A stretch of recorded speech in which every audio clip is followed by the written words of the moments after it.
Good morning, good morning, good morning. Wonky camera, but good morning, I'm here. Welcome to this week's Monday Motivation, the motivation that's specifically designed to motivate your Monday, your morning and your week. And as we come towards the end of the year, today I especially wanted to show you or share some tips to help motivate your year, the year that you've had. So while I take a quick sip of my tea, which is a very fruity tea this time of the morning, and hopefully stops me sounding gravelly. Thank you for joining me.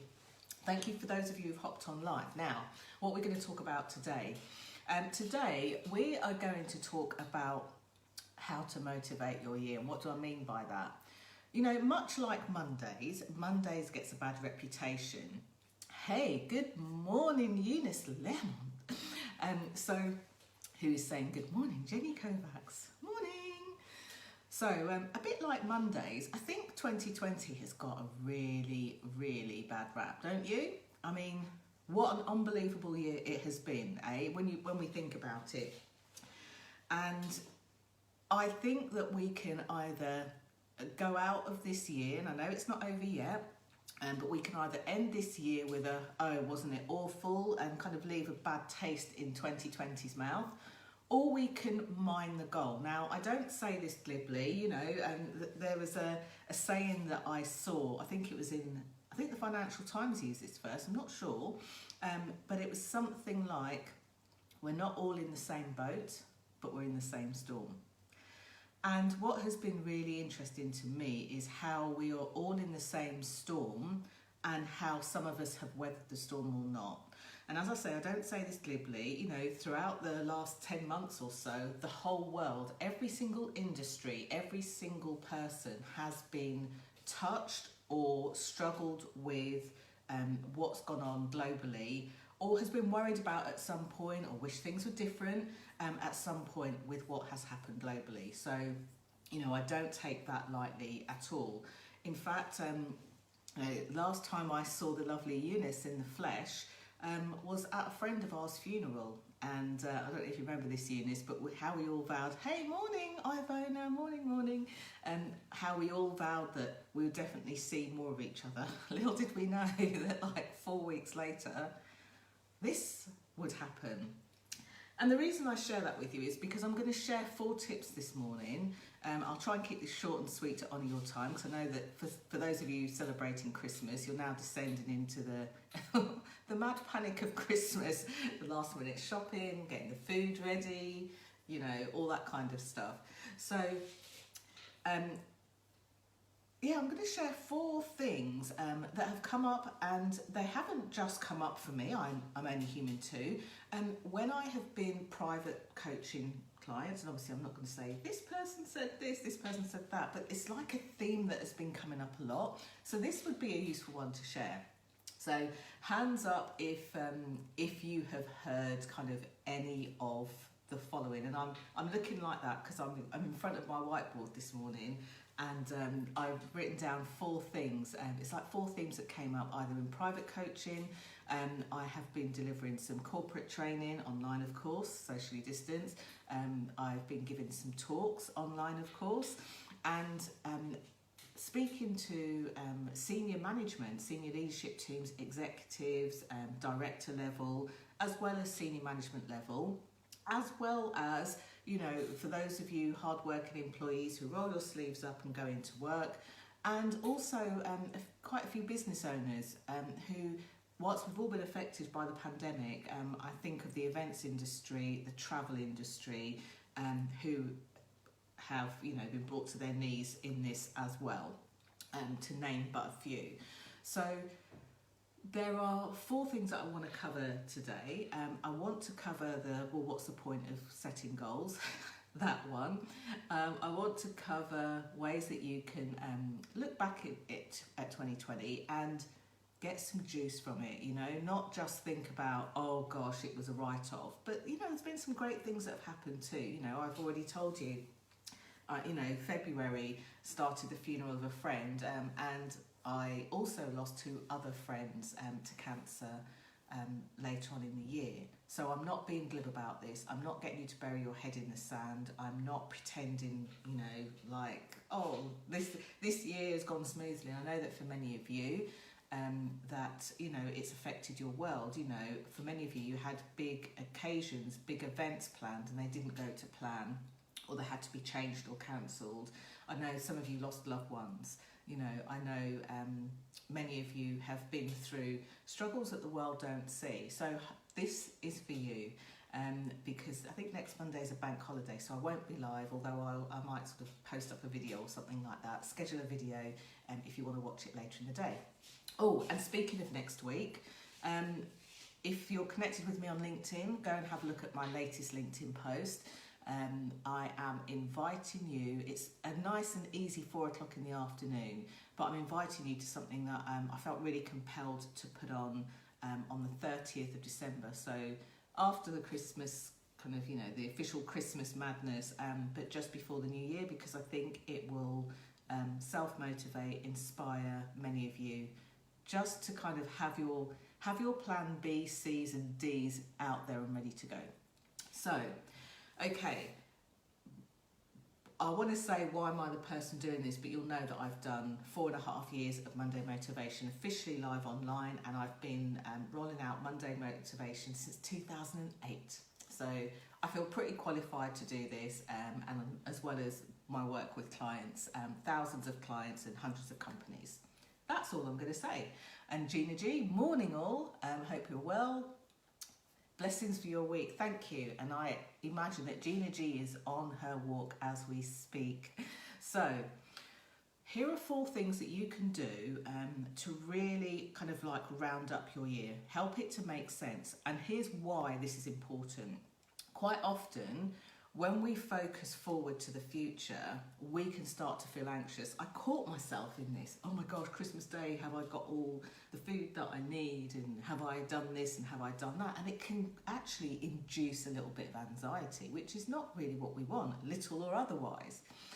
And then sometimes when we look back to the past, we can get stuck in the, oh, this was terrible and this happened and all of that kind of energy as well. That can leave us with a feeling of like feeling quite depressed. So the best balance to have is to be fully present in the now, in the moment. And this exercise, I hope, will help you do that. I know it's certainly helped many people. And obviously it's harder for me to go into detail or greater detail and kind of nuance the questions without knowing you personally or your where you are personally. So the first thing to do when we look back is not just look back at the year. The first place is to think about this time last year. What were your goals? And if you haven't got pen and paper, just grab, I've always got post-its, post-its of many colours. So if you've got that on the back of your hand, just write down, reflect back and write down, this time last year, what were your goals moving forward? That's it. Stop there. What were your goals moving forward? I don't want you to go down the train of, oh, I didn't achieve them or anything else like that. Just what were your goals moving forward? Because when you think about this, you might say, well, I don't tend to set goals.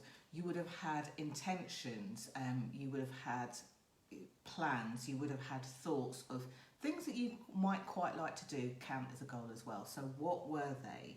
And if you start to recall them, write them down.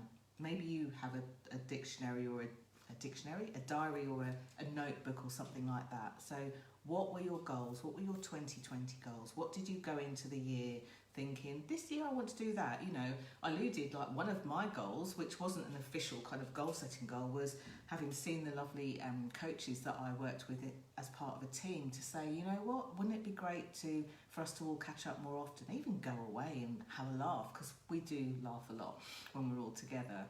And we made up a funny game that has kept us going. Well, certainly Eunice and I has kept us going all throughout the year. And it's interesting because when I picked, there's a gift that I got from the lovely Gina G, and I meant to pull these out, read them, and probably throw them away, but I haven't. I've put them back in. So when I pick this up today, all you need is love. John Lennon. It's just a really nice kind of reset for the beginning of the day. And I know that sounds strange, a reset for the beginning of the day, but start your day as you mean to go on. Don't let it be dominated by other things. And this is where I see people being pulled out of their goals. They have their goals, they have their plans, they have their intentions, and then they get up and read a newspaper, or get up and go and trawl through Twitter, or get up and check their phone for emails. And you know what? Even if you are an employee and you are working, you know, yes, indeed, how apt. Thank goodness I didn't read out the other version of that. Eunice taps nose and winks. So, you know, we think that, oh, well, we've got to do the thing. And to some extent you do, but there's a way in which you can do it. And this is a kind of how you do anything is how you do everything when it comes to goals. So if you find yourself shooting for the stars and then going off and looking after everybody else's needs before your own, it's likely a pattern, an underlying pattern that you've been running, and you've kind of honed this pattern, a bit like going to the gym. It's now time to look at it so we can make it work for you. So, step one, what were your 2020 goals? Okay. Now the next thing to do, step two, is think about what was great about 2020. Yes, there were a lot of things that happened. Yes, my hair is blending in with poinsettia behind me. It's the same shape, I've just noticed. But what was great about 2020? It's easy for us to go back and recall the awful things. You know, I think about you know, some initiatives that I was able to offer that helped. I think about the wonderful friend who, at the beginning of the lockdown, when like nobody knew what was going to happen, knew as a small business, well, Jenny, how are you going to navigate this? And kind of set me up mentally and physically for success, and gifted me just the most lovely gifts. You know who you are, so thank you so much for doing that. I think back to the very difficult events around George Floyd's murder, and why am I thinking about that being great? I wasn't thinking about George Floyd's murder, but I was thinking about the conversations that came from that. And whilst some of them still need work, still need healing, you know, I was very privileged and able to run a series of workshops to help people navigate these difficult conversations. It really, you know, for not necessarily one of the first times, but one of the times in my life when I really felt my purpose playing out in front of me. And that's not to make 2020 the year of the great Jenny, but when you get to do the work that you love, and many of you, despite whatever has gone on in 2020, have been able to do the work that you love, either employed or self-employed or otherwise. Many of you were able to see the things that were great about the people around you, about the circumstances. You know, some of you celebrated births, weddings, you know, engagements, new relationships blossoming. Some of you witnessed those. There were a lot of great things about 2020 as well. So, you know, take a page to bullet point it, and if, like me, you know, there are so many great things that you can almost forget them, or they could float on by, then go back to your diary if you've got a paper diary, or, you know, electric calendar. Just have a look at what you were doing on specific weeks of the month, and go back and spend some time on that to indulge in the stuff that's great.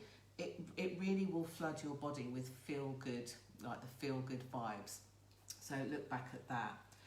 For the things that keep kind of tugging on your coatstring, maybe the things that you have worried about or you struggled with throughout the year, rather than go back and ruminate in the struggle, look at the, you know, my favourite thing, but like, what will you do differently next time? This is a very powerful exercise, and while it seems very kind of nondescript and glib, when you actually do this exercise, for many of my clients and for myself and for many people that I've worked with, this is quite a life-changing way of looking at your own life. It kind of draws a line under the bad stuff and transforms it into something that feels more exciting, more great. Anyone else ever had that kind of, oh my gosh, this thing's happened, how will I move past it, how will I go around it, how will I continue to live with it, and felt stuck in a loop, not really able to, you know, go past or move through it? This exercise is gold. It's one of my favourite exercises for my clients, because you just literally see the light bulb moments pop in. So just to recap, step one, what were your 2020 goals, plans, intentions, whatever word you feel comfortable with. Step two, what was great about 2020? What was great about 2020? And spend some time on this. Set your phone for 5 or 10 minutes and just spend some time, look through your calendar if you have to, and really capture those, even just in bullet points, if that's the way that you prefer. If you're a journaler, then journal it out. Take a couple of pages just to write down all the great things that happened. Step three, when you look back and there were things that didn't go the way you planned, and these are things that are within your control. There's no point trying to plan the pandemic, but anything that you have, that you can take responsibility for. So it might be your business, it might be your career, it might be family, relationships, well-being, mental health, anything like that. Anything that didn't quite work out the way that you would have liked it, write down, what will I do differently next time? And start to write down those things, not better, but differently. And pay attention to the things that you haven't thought about before. And then finally, step 4. So what do I want to do for 2021? We're a few weeks away from there. We are going to have some time, some downtime because of the nature of the seasons. So what would you like to do differently next time? And I especially like doing this at 2021 because this is really strange. I have a kind of way of noticing numbers. It's the 21st today of the year 20, abbreviated. So 2021 and the shortest day of the year, it feels like actually quite a magical day to take some time out and look at what you would like to have for yourself next year, especially if you've had a feeling of hopelessness, especially if the announcement of, I know for me in London, Tier 4 lockdown 3.0, especially if any of the announcements over the weekend, any of the announcements over the last 10 months, any of the events over the last 10 months have had you feeling uncertain or worried. If you've got something coming up in 2021, maybe there's going to be a change of your circumstances and that worries or concerns you, it's a really great time to almost take the reins back and think, what do I want for 2021? And as I said, for those of you that connected with me on LinkedIn, you'll see my very latest post. I think it went out yesterday. You'll see my very latest post on kind of taking the reins back in your business. And although this was really aimed mainly at people who are self-employed, freelancers, authors, those of us in charge of creating our own income who don't want to put ourselves on furlough. But you know what, if you're an employee who's either on or off furlough and you want to take the reins back for 2021, you're welcome to attend. In fact, what I'll do is I'll put the link to register for that in one of the comments below here. So most importantly, as we draw towards the end of the year, draw towards the seasonal Christmas time, whether you celebrate Christmas or not, take some time to reflect on the goals that you had for this year, what was great about this year, what you might do differently about the things that, although they didn't work out the way you wanted to, you might do differently and are at least a little bit within your control. And then to look forward, move forward and look to what you would like for 2021. Make the days, never mind the whole year, make the days, the weeks, the months your own. There's always a way that you can navigate things. I don't mean getting around things. I mean, even though we're hearing these messages around us, for some of us they're confusing, for some of us they're scary, for some of us they're fear-inducing, there's always a way to tread through and navigate this. Remember, we're not all in the same boat, but we are definitely all in the same storm. So I hope that this Monday Motivation has helped you to weather a storm, and I hope that you'll share this on your personal timelines, because you never know who of your friends, family, and Facebook connections might need to hear this message today. Hopefully helpful. Lots of love to you. I'm still getting requests from those of you asking if I have any private coaching spaces, and I do. So if that's something that's of interest to you, by all means send me a message here on this page and I will pop in. But for today, the last Monday before Christmas, it's my coaching day. So you'll see me hop on social media periodically, but you'll also find me sat pretty much here and coaching my private clients through whatever they need.